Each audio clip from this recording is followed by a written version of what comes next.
The sun hung like a hammered copper coin over Copper Canyon, its unforgiving heat smothering the Arizona Territory in the summer of 1873.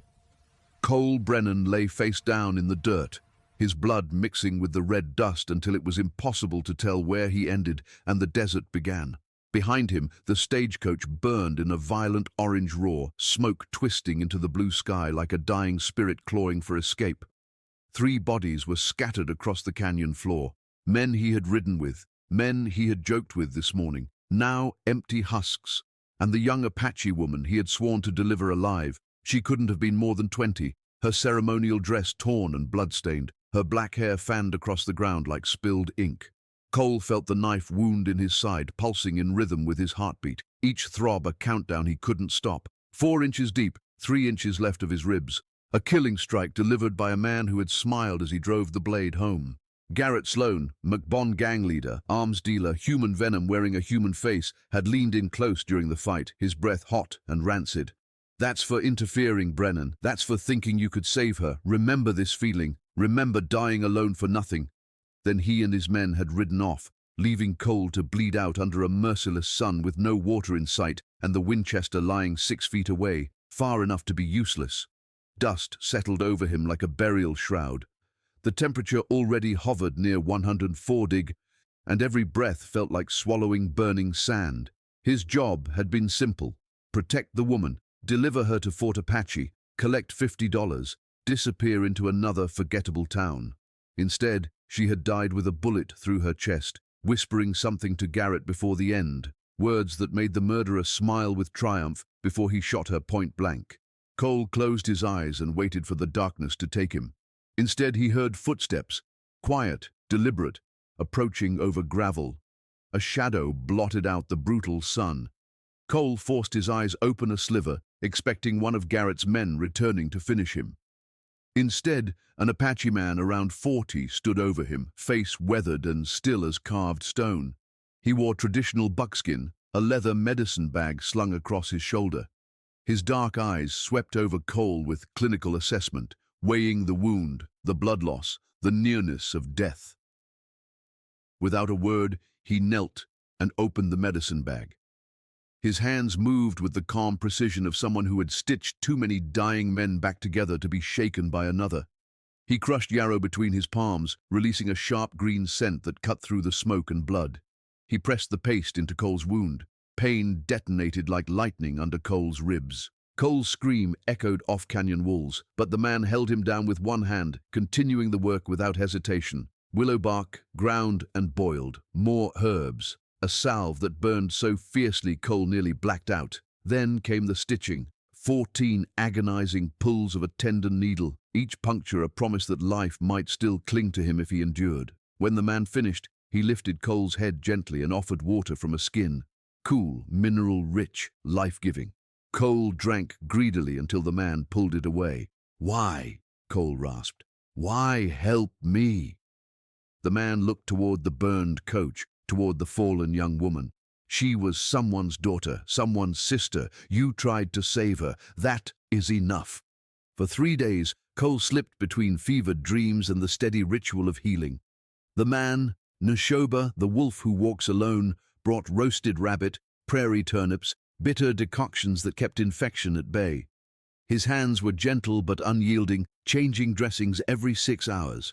He spoke little, only offering his name and nothing more. Cole learned not to ask questions. Some people carried their stories like wounds, too deep to expose, too old to clean. On the 4th morning, Neshoba prepared a cactus needle and dark ink made from burned wood and fat. Cole watched from the bedroll, his strength returning in slow, fragile inches. "What are you doing?" Cole croaked, and Neshoba didn't look up as he mixed the ink. "Giving you a mark, a promise." Cole frowned. "What promise?" Neshoba met his gaze then, eyes fathomless. "You failed to protect one. You will be given a chance to protect others. This mark will tell you when that time comes." The tattooing lasted hours, thousands of tiny punctures carved into Cole's left forearm, forming the shape of a hawk with spiraling wings, each feather etched in deliberate detail. Cole clenched his teeth, refusing to cry out again. Pain was familiar, pain was honest. When Neshoba finished, he wrapped the fresh tattoo in clean cloth. The hawk flies alone but returns to guard the nest. When you see this sign again on another, you will understand. Your debt is not to me, Brennan. It is to them. Cole wanted to ask who they were, but Neshoba was already packing his bag. Who was she? The woman who died? Cole asked quietly. For the first time, the healer's stoic mask cracked. Someone who carried knowledge. Someone who should have lived to pass it on. His voice softened. You lived because you tried. That is enough. And by dawn, Neshoba was gone, leaving food, water, a horse, and a life Cole had not earned but somehow still possessed.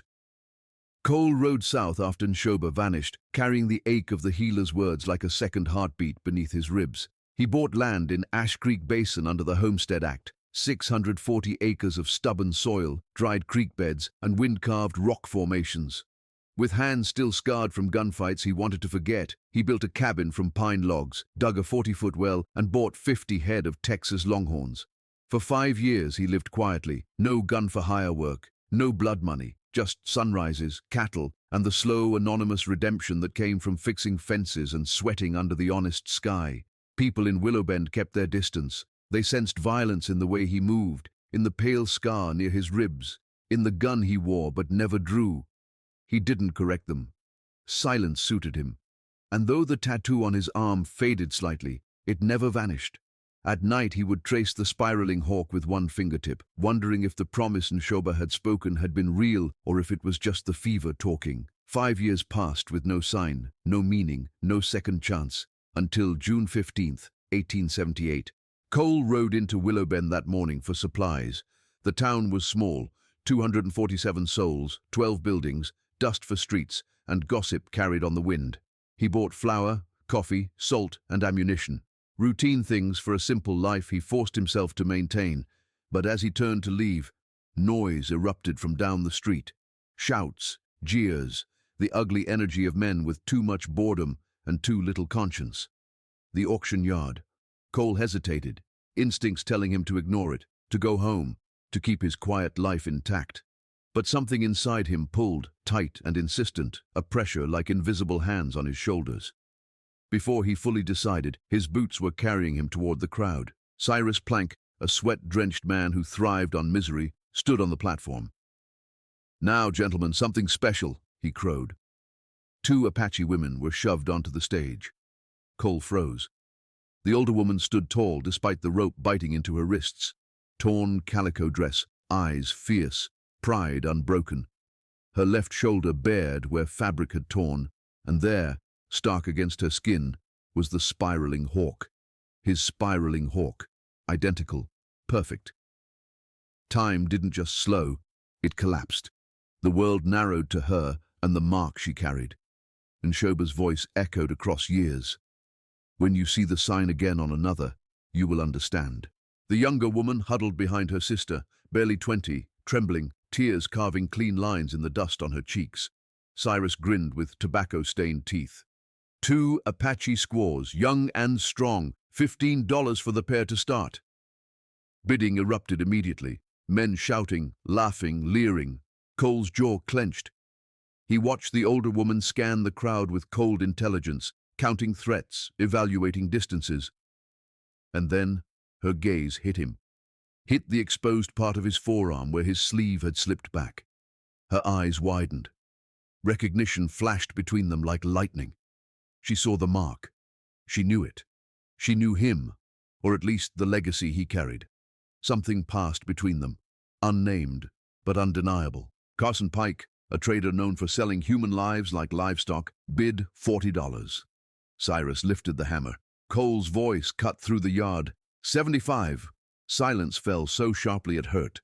Cyrus blinked. Mr. Brennan, did I hear? You heard right. Cole stepped forward, eyes locked on the woman. Her expression was guarded, confused, but burning with a spark he recognized, hope sharpened by distrust. Carson Pike rose, hand drifting toward his gun. What do you want with squaws, Brennan? Cole didn't look at him, didn't break his lock on the woman with the hawk. That's my business. The tension thickened. Cyrus smelled profit and slammed the hammer. Sold to Mr. Brennan for $90. Cole paid every cent he had, 6 months' savings.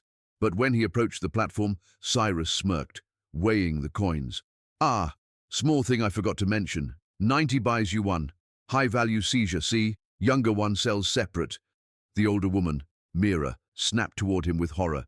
She shouted in Apache, lunging for her sister, but two men grabbed her. The younger woman screamed as Carson Pike bid $40 and won her. Mira collapsed to her knees, a sound tearing from her throat that wasn't quite a scream or a sob. Something worse.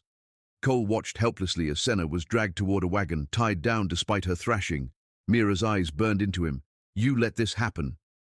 He had thought he understood Nshoba's promise. He realized he hadn't understood anything. He knelt beside her, freeing the ropes. She flinched violently. "Don't touch me. I'm trying to set you free." "Free? My sister is gone. You did nothing." She stood on shaking legs, refusing his offered hand, pride holding her upright even as grief hollowed her eyes. Cole swallowed the weight of his failure. "I'll get her back." "White man words," she spat bitterly. "They mean nothing." But she followed him when he moved, because the alternative was despair.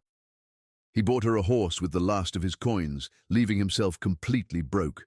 She refused to mount at first, walking beside it, limping from exhaustion. Cole didn't push. They walked together out of Willowbend under the blistering sun, two strangers bound by a promise neither fully understood. After a mile of silence, he asked quietly, "Where did you get your mark?" Mira touched the tattoo on her shoulder, her voice brittle. "My father, Nshoba, gave it to me when I turned 12. Same for my sister." Cole's heartbeat stumbled. "Nshoba, your father?" She looked at him sharply. "How do you know his name?" Cole rolled back his sleeve, revealing the spiraling hawk. Mira stepped closer despite herself, breath catching. Her fingers hovered over the tattoo before touching it gently, reverently. "He marked you," she whispered. "Why?" Cole told her everything. Copper Canyon, the wound, the dead woman named Little Dove, Nshoba's words. Mira's eyes filled with tears she refused to shed. "He died 3 years ago. Raiders burned our village. He told me to protect Senna, and I failed him today." Her voice broke then, the first crack in her armor. Cole met her gaze. "Then let's not fail her again. We start now." Mira studied him with hard, assessing eyes, searching for lies. Finally she said, "One day. You have 1 day to prove this isn't a trap. After that I leave you and hunt her myself." "1 day is enough," Cole said. When she finally mounted the horse, he saw the shift in her, grief hardening into resolve. The promise on his arm burned like fire. The hunt had begun. They rode northeast through the rising heat, the desert shimmering like a great molten mirror. Mira set a grueling pace, her grief driving her faster than reason. Cole tried to keep up, but he also watched the ground, noting every disturbance. By mid-morning, the wagon trail became clear, a set of deep ruts heading toward Ash Creek Valley. Mira halted suddenly and slid off her horse, kneeling with her fingers tracing the soil. 5 horses, heavy wagon, they stopped here. Cole watched her work, the intensity in her eyes, the calm precision of her movements. She read the earth the way some men read scripture. 4 men dismounted. They watered the horses from canteens, no creek nearby. She touched a faint indentation in the dust. Senna was moved. Drag marks to the edge. They gave her water, then shoved her back. Her voice cracked for a moment before she forced control. Cole knelt beside her. "She's alive. They wouldn't water someone they planned to kill." Mira shut her eyes, steadying her breath. "Then we ride harder." And she mounted again, fire in her spine. Cole followed, realizing her father had taught her well about tracking, survival, and never surrendering. By noon, the heat became a living enemy. The air shimmered so violently that distant rocks looked alive. They found shade beneath a jutting cliff of red stone. Cole handed her water. Mira drank reluctantly, always giving more to the horses than herself. They split hardtack and jerky that tasted of salt and dust. While they rested, Cole pulled out his Winchester and offered it to her. "You should learn to shoot," Mira frowned. "I have my knife." Knife works up close. Rifle keeps danger far away. She hesitated, then accepted the weapon with the wary distrust of someone who had learned that white men rarely gave things without a price. Cole set up a tin can 50 feet away. He adjusted her stance, careful not to touch more than necessary. She was rigid at first, coiled tension from days of terror, but she followed instructions. Her first shot went wide, the recoil surprising her. Cole corrected her grip, tone patient. Relax into it. Don't fight the rifle. Let it breathe with you. The second shot grazed the can. The third struck dead center, flipping it clean off the rock. Mira lowered the rifle, breath hitching with a flicker of pride she tried to suppress. Acceptable, she said flatly. Cole smiled. Better than acceptable. Natural. A shadow of warmth softened her expression before she turned away. We ride. The trail led them into Copper Ridge Pass, a narrow canyon where rust-colored walls rose like the ribs of a buried titan. Cole's instincts prickled.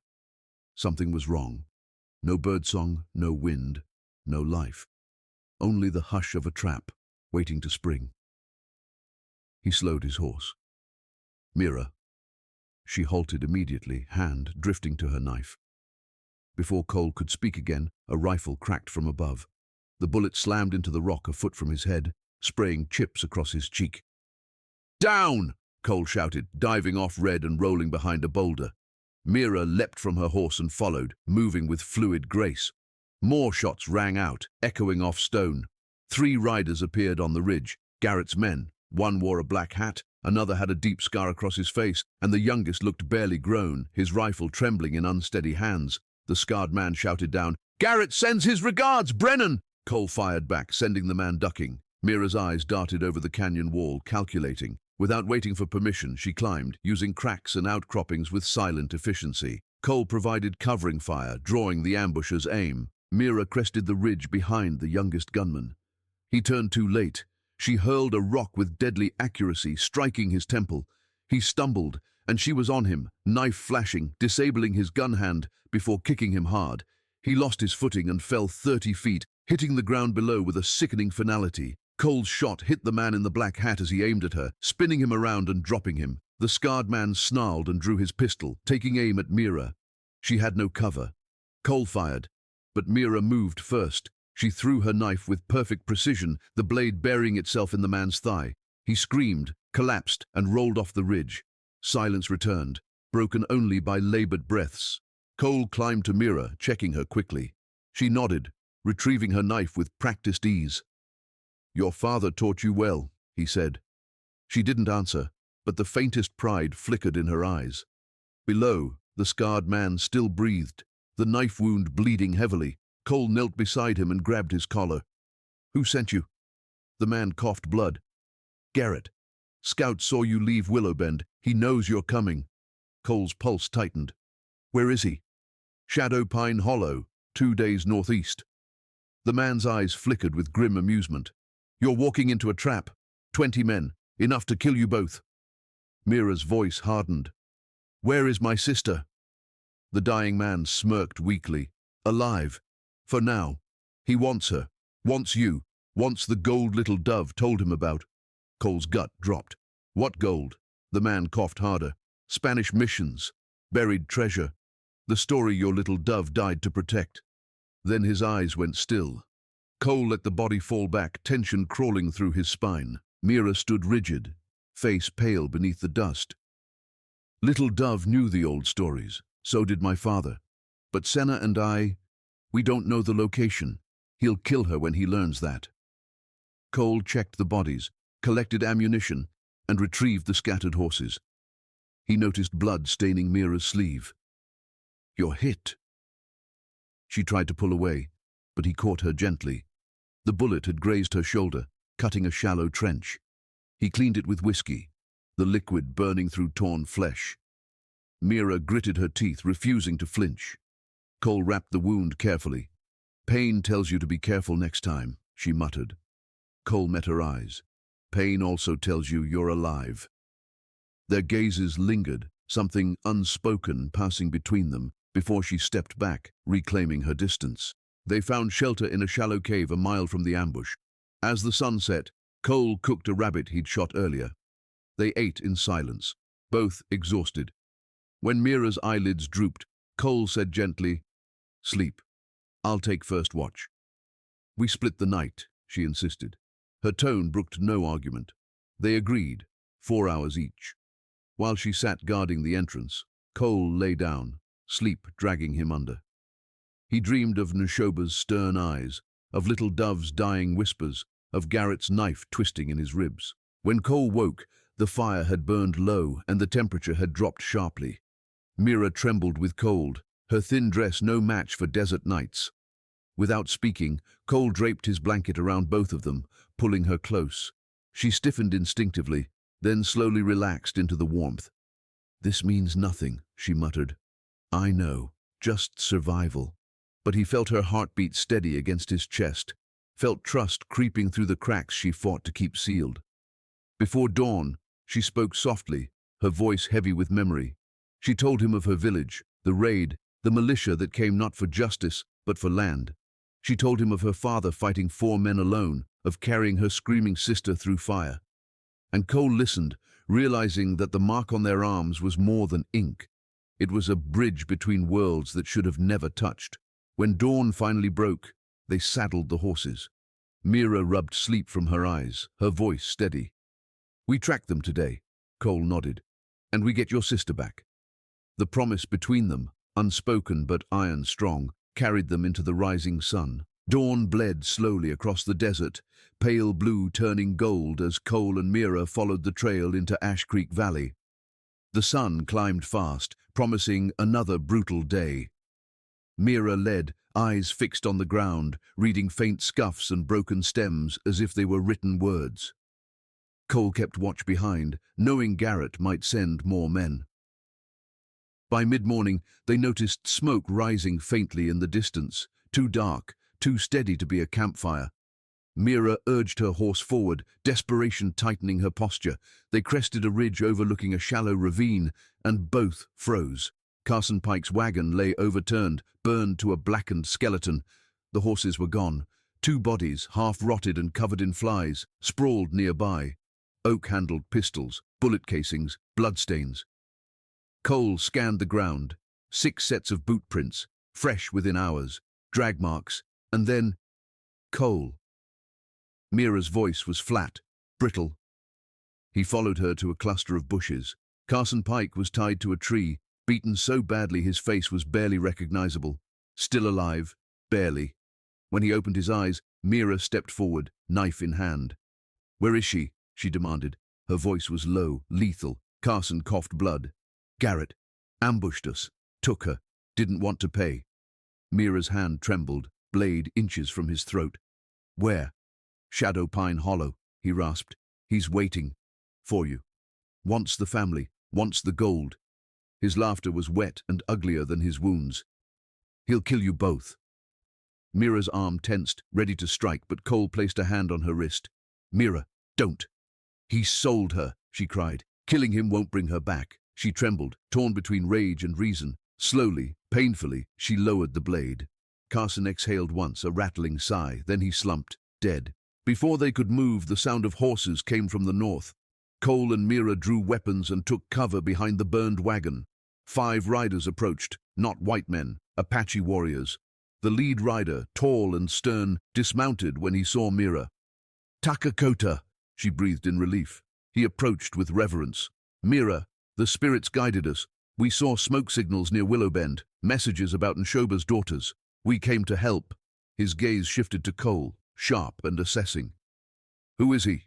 Mira stepped between them. "Cole Brennan. He carries my father's mark." Cole lifted his sleeve. The spiraling hawk caught the sunlight. Takakota's eyes widened. "My father spoke of this man," he said quietly. "The white warrior Neshoba saved, the one who would return when needed." He extended his arm. Cole clasped it. A warrior's greeting. Respect earned, not given. "You fight with us to save Senna," Takakota said. "That's the plan," Cole answered. "Good. We are 7 now, enough to make Garrett bleed." As they prepared to travel, Mira approached Takakota privately. Cole tried not to listen, but some words drifted to him. Arrangement, promise, Senna, marriage. When she returned, her expression was guarded. Cole didn't press. They rode until sunset, stopping on high ground overlooking the burned forest that concealed Shadow Pine Hollow. Takakota's warriors built a small camp, setting watches, preparing arrows and weapons. As the fire crackled, Takakota approached Cole and Mira with his second-in-command, Nahuel, a seasoned warrior with grey in his braids. "The spirits have spoken," Takakota said solemnly.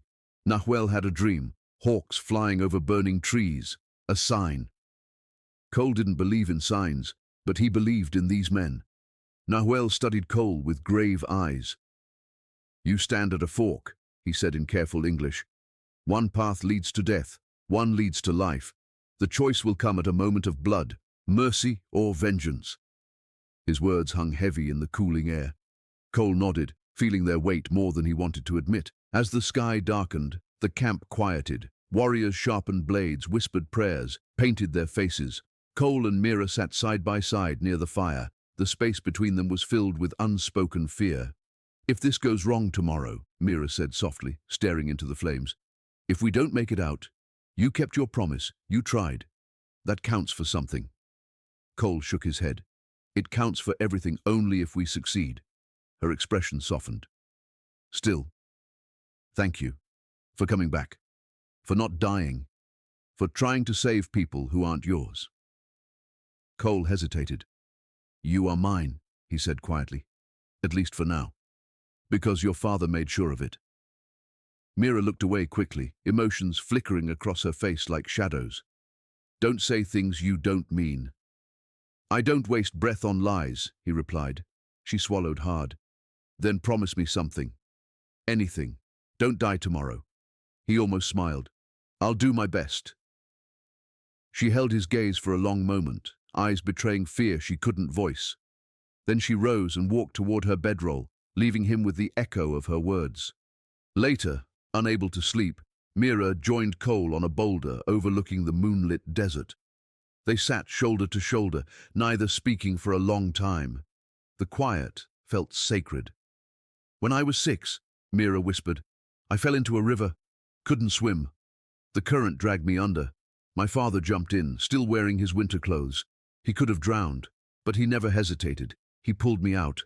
She paused, voice trembling. "That's what family does. They don't hesitate." Cole turned his head. "You didn't hesitate coming after Senna." She shook her head. "But I hesitated today, at the auction, and she paid for it." "No," Cole said firmly. "You didn't abandon her. You're here, fighting for her. That's what matters." Mira breathed out shakily. I don't want her dying thinking I didn't try." "She knows you're coming," Cole said softly. "Sisters know." They sat until the last embers of the fire dimmed. When Mira finally lay down, she rested closer to Cole than before, not touching, but near enough that sleep found her faster. Cole stared at the stars, pulse heavy with the knowledge that tomorrow would define everything, whether Inshoba's mark would fulfill its promise or whether they would fall in Shadow Pine Hollow. He traced the hawk on his arm, its lines seeming to burn beneath his skin. Whatever came, he would not hesitate. He would not fail again. Dawn would demand everything, and he was ready to give it. Shadow Pine Hollow appeared before noon, an eerie graveyard of a forest burned a decade earlier in a wildfire that had devoured everything alive. Charred pine trunks stood like blackened ribs against the pale sky, their branches long gone, their bark cracked and brittle. Ash drifted underfoot like grey snow. Even the air tasted of old smoke, as if the fire still haunted the soil. Cole crouched beside Takakota on a rocky rise overlooking the hollow. Through his spyglass, the outlaw camp came into view. A sturdy log cabin fortified with gun ports, 3 smaller shacks, a corral of horses, and more than a dozen men moving with casual confidence. Cole counted 18 on the ground, 2 more likely inside. 20, he confirmed. Mira stood beside him, fists clenched, eyes locked on the cabin where her sister was surely held. Every second felt like a blade pressed against her throat. Takakota studied the positions calmly. They rotate centuries at 10 tonight, he said. That is when we strike. They retreated to a sheltered ravine and spent the afternoon preparing. Warriors painted their faces with ochre and charcoal, marking themselves with symbols of protection and courage. Cole watched them with quiet respect, knowing he was witnessing traditions older than the territory itself. As the sun fell behind the horizon, the camp became a hive of purposeful movement. Takakota and his warriors would attack from the west, using fire arrows and explosive charges to draw the outlaws away. Cole and Mira would slip in from the east, retrieve Senna, escape under cover of the chaos. Simple, suicidal, but the only plan with even a sliver of hope. Cole checked his Colt, reloaded his Winchester, and silently steadied himself. Mira sat beside him, sharpening her knife with slow, deliberate strokes. The tension between them was thick: fear, hope, guilt, and something else neither dared name. Before they split to take positions, Mira touched his arm. If this goes wrong, remember you kept your promise. That means something. Cole shook his head. It means everything, only if she lives. Mira's lips trembled with the effort of holding herself together. Just don't die, she whispered. Not for me. Cole met her eyes. I won't die unless it's to save you both. That's the truth. She looked away, breathing hard, then nodded once. A warrior's acceptance. They moved into position, Cole and Mira crawling through ash and fallen logs on the east side, Takakota circling wide with his warriors. At exactly 10, the night exploded. Flaming arrows screamed through the darkness, striking the western shacks. Dry wood ignited instantly. Men shouted, scrambling to douse the flames. A second volley of arrows rained down, followed by a small explosion near the powder shed, the blast lighting the hollow in orange fury. Chaos erupted. Sentries abandoned their posts. Outlaws ran in every direction. Cole seized the moment. Now, he whispered. He and Mira sprinted low across 50 yards of open ground. They reached the cabin unnoticed. A single guard slumped beside the post where Senna hung. Cole grabbed him from behind, one arm tightening around his throat, silencing him in seconds. The body dropped quietly into the ash. Mira was already sawing through Senna's bonds, her movements frantic and trembling. Senna lifted her head weakly. Mira, she whispered, voice hoarse. How? No time, Mira breathed. Can you walk? No. Cole lifted her easily, fireman's carry, her weight almost nothing. He turned toward the tree line, when a voice sliced through the night like a knife. Leaving so soon? Garrett Sloane stepped from the shadows, rifle leveled, 3 armed men flanking him. His smile was unchanged, sharp, arrogant, venomous. Been waiting for you, Brennan. Cole set Senna behind a trough for cover. Mira raised her rifle, hands steady despite the tremor in her breath. Garrett sneered. You think you can take 20 men with 2 guns and a promise? He stepped closer. I want information. These girls know something Little Dove tried to tell me before she died. Spanish gold, buried treasure, mission riches. Their family hid it. Mira's voice cut through him like steel. We don't know anything. It's just story. Garrett's eyes hardened. Then you're of no use. He raised his rifle at Mira, finger tightening. Time cracked like thin ice. Before the trigger could fall, Shadow Pine Hollow erupted again. Apache war cries splitting the night as Takakota and his men charged from the north, having completed their flank. Arrows and bullets filled the air. One outlaw fell instantly. Another spun backward, screaming. Cole drew and fired, the shot smashing Garrett's rifle stock in half. Garrett stumbled. Mira fired twice, dropping 2 of the flanking men with ruthless precision. Chaos swallowed the hollow. Cole charged Garrett. They collided in the ash, fists flying, knives flashing. Garrett punched Cole across the jaw, sending blood into his mouth. Cole head-butted him, feeling cartilage crunch beneath his brow. They grappled violently, rolling through embers and soot. Garrett ripped his knife free and drove it toward Cole's throat. Cole caught his wrist, veins bulging as he pushed back against pure hatred. You should have died 5 years ago, Garrett snarled. Maybe, Cole grunted, but I didn't. With one brutal twist, he reversed the motion, pinning Garrett beneath him. He drew his own knife and held it to Garrett's throat. One push, one heartbeat, vengeance, justice, all of it at his fingertips. And then Neshoba's voice echoed from memory. Mercy or vengeance. The choice comes at a moment of blood. Cole's grip tightened, then loosened. He lowered the knife. Garrett's eyes widened in shocked fury. What are you doing? Not becoming you, Cole said. Not again. He stood. Takakota, he's yours. Apache warriors seized Garrett, dragging him toward the captured outlaws. Their justice would be swift and final. Cole staggered toward Mira and Senna. Mira knelt beside her sister, tears streaming as Senna clung weakly to her. Relief hit Cole like a blow, sharp, overwhelming, holy. He backed away to give them space, but Mira's voice stopped him. Cole, she said, raw with emotion. Thank you for everything. In her eyes, he saw gratitude, shock, something deeper stirring. Behind them, the hollow burned with the cleansing fury of justice.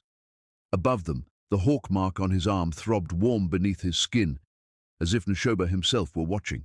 Dawn crept slowly over Shadow Pine Hollow, revealing the aftermath in cold grey light. Bodies lay scattered among the blackened trees, most of them Garrett's men, a few belonging to Takakota's warriors. Smoke drifted upward from smouldering wood, mixing with the metallic scent of blood. Cole stood beside one of the fallen Apache warriors, Kiona, barely 25, a bullet lodged in his lung. Nahuel knelt beside him, whispering soft prayers in Apache. Kiona looked up at Cole, eyes already clouding.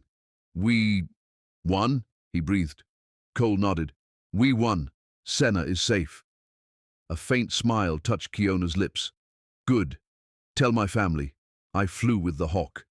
His chest rose once more, then fell forever. Nahuel closed the young warrior's eyes and murmured a blessing. The loss hit Cole with a weight he couldn't shake, another life spent on a promise he wasn't sure he deserved to carry. The Apache burials took hours. They honored their fallen with rituals, placing painted stones on their chests, singing ancient songs, guiding their spirits home. Senna insisted on attending despite her weakness, leaning heavily on Mira. Cole stood back, respecting the solemn space, the fierce unity of these people. When the rites ended, Takakota approached Senna with visible hesitation. There is something you must know, he said carefully. Senna frowned. What is it? When you were 15, our fathers made a promise, a joining of families. You were to marry me when you came of age. Senna swayed, eyes widening. Mira caught her elbow. Takakota lifted his hands calmly. But times are changed. I will not bind you to promises made in another life. You may choose freely. Senna searched his face for malice and found none, only sincerity and something tender, almost shy. I don't know you, she said honestly. Then come to the village, Takakota replied. Heal, learn who we are, learn who I am. If you choose another path, I will respect it. Senna hesitated only a moment before nodding. I will go, but I make no promises. I ask for none, he said softly. As preparations were made to depart, Mira approached Cole where he stood cleaning his rifle. Her expression was unreadable. Senna is going with them, she said. Cole nodded. She'll be safe. Takakota will lay down his life before he lets harm touch her. Mira looked toward her sister, thin, exhausted, but alive, speaking quietly with Takakota. What about me? Mira asked, voice low. The question hit Cole squarely in the chest. What do you want to do? She looked down, struggling. I should go with her. It's my duty. Cole shook his head gently. She's grown, and she trusts him. Maybe she needs space to become her own person.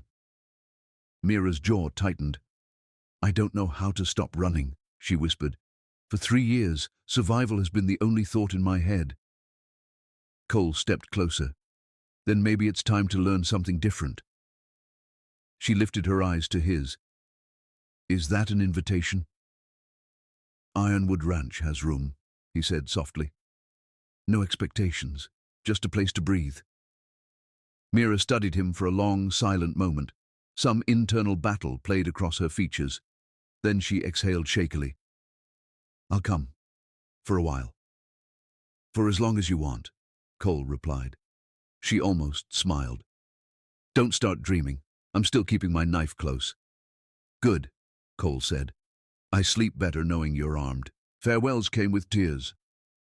Senna clung to Mira for a long time, both sisters crying openly. When they finally separated, Senna turned to Cole. Thank you, she whispered. You saved us. Your sister saved you, Cole corrected. I just helped. She smiled weakly and let Takakota lift her onto a horse. The Apache warriors headed northeast, disappearing into the blackened forest. Mira watched until they were out of sight, then wiped her face with a harsh motion. Let's go, she said. Cole didn't rush her. They rode south together, the desert swallowing the sound of hooves. The journey to Ironwood Ranch was long and blistering.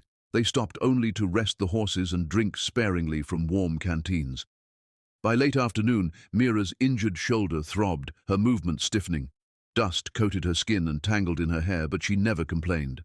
When the ranch finally came into view, the weathered cabin, the corral, the windmill creaking in the breeze, something softened in her eyes. For Cole, the place looked different now, less lonely, less silent, more like a beginning than a refuge. Inside the cabin, Mira hesitated, as if unsure how to exist inside walls without fear. Cole lit the lantern, stoked a fire, and prepared a simple meal. Beans, salt pork, stale cornbread softened in coffee. They ate quietly, exhaustion settling over them like a blanket. When the plates were clean, Cole gestured toward the bed. You take it. I'll sleep in the barn. Mira snorted. Don't be an idiot. The bed is big enough for both if we stay on our own sides. Cole hesitated. Are you sure? Cole, she said flatly. If you try anything, I'll slit your throat. Fair enough, he replied. They lay on opposite edges of the bed, fully clothed, careful not to touch. The fire crackled softly. Coyotes sang in the distance. In the dark, Mira whispered, Thank you for everything. You didn't walk away when you could have. Cole stared at the ceiling. The mark wouldn't let me. No, she said softly. You wouldn't let you. For a moment, their silence felt warmer than their shared blanket. Days turned to weeks. Mira healed slowly but fully. She helped with the cattle, learned the rhythm of ranch life, and found comfort in routines she never expected to like. They built fences together, mended saddles, and rebuilt the corral. They bickered, laughed, worked side by side. Something steady and unspoken grew between them, trust first, then something deeper. 2 months later, a young Apache messenger arrived with a letter sealed in wax. Mira opened it with trembling hands. Her entire face changed as she read, fear melting into joy. It's from Senna, she breathed. She's happy. She's marrying Takakota in the spring.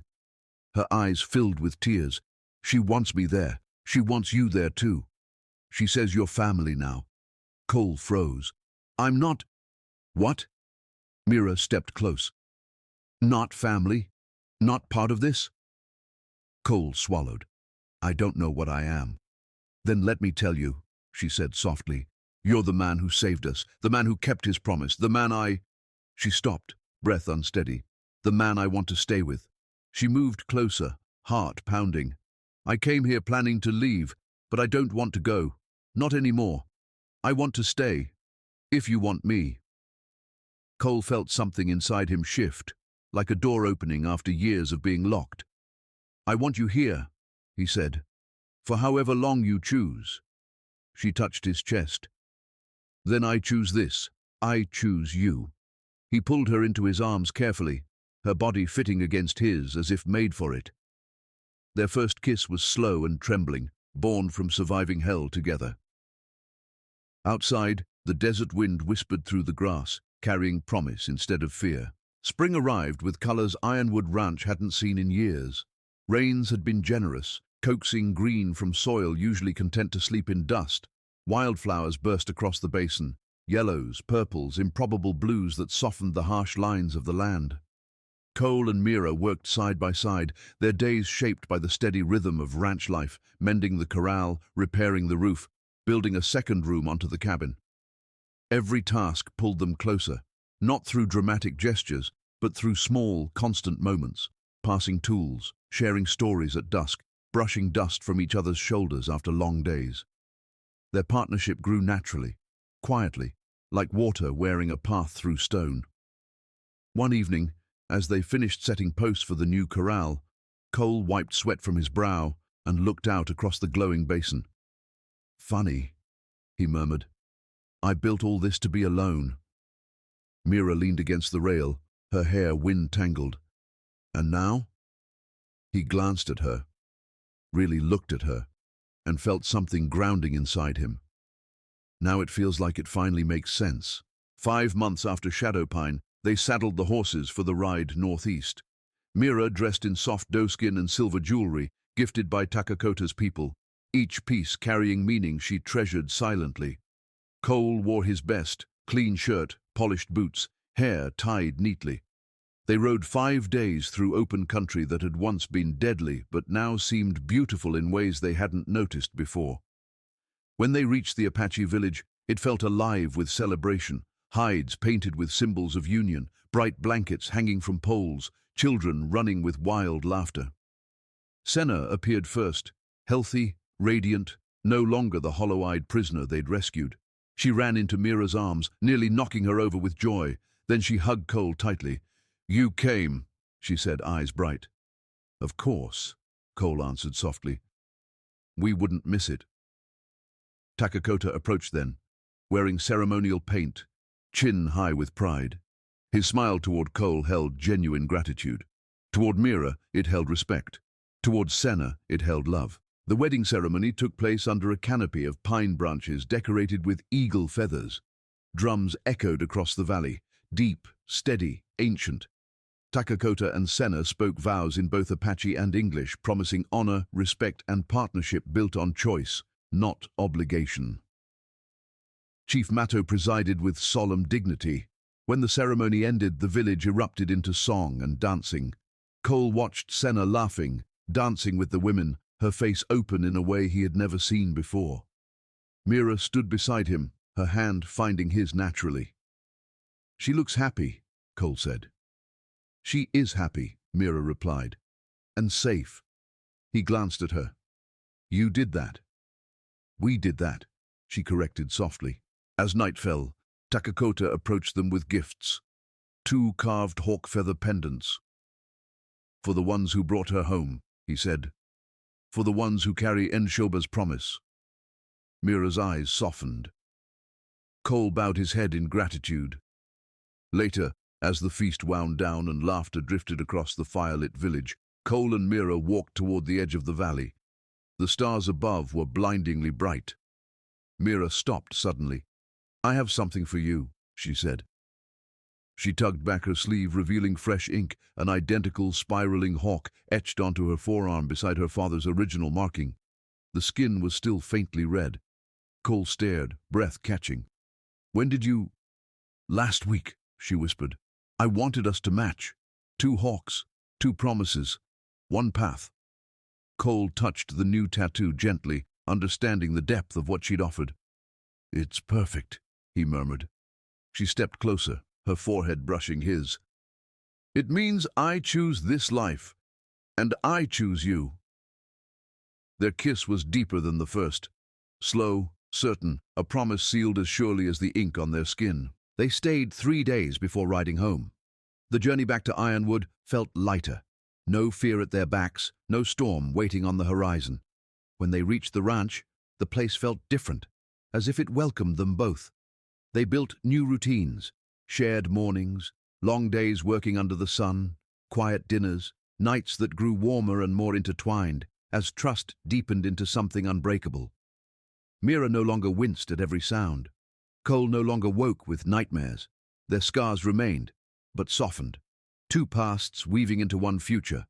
2 months later, as summer heat thickened the air, a rider approached the ranch, a U.S. Marshal, dusty and stern. "Cole Brennan?" he called. Cole stepped out, hand resting lightly on his gun. Mira emerged from the barn, knife at her side. The Marshal tipped his hat. "Got news about Garrett Sloan." Cole stiffened. Mira's breath caught. "He's dead," the Marshal said. "Apache tribunal. Justice served. Thought you'd want to know." Cole felt something uncoil inside him, 5 years of tension unwinding in a single breath. "Thank you," he said quietly. "You're not angry?" the Marshal asked. "Most men want the satisfaction themselves." Cole shook his head. I'm not that man anymore. When the marshal left, Mira walked to Cole and slipped her hand into his. How do you feel? Free, he whispered.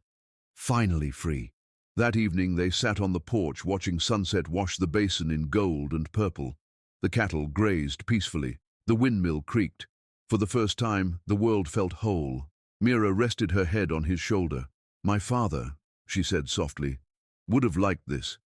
Liked knowing his mark brought us together. Cole glanced at the tattoo on his arm. You think he planned it?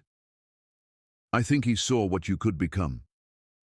Cole exhaled slowly. I just wanted to pay my debts. And instead, Mira murmured, you built a life. The hawk mark on both their arms glowed warm in the fading light. 2 spirals, 2 survivors, 2 souls who had finally stopped running. Above them, a real hawk circled the open sky, crying out once before gliding toward the setting sun. Cole wrapped his arm around Mira, pulling her closer.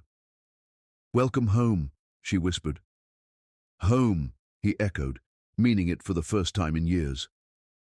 Inside, the lamp flickered to life as they crossed the threshold together, closing the door on the past, opening themselves to everything still ahead.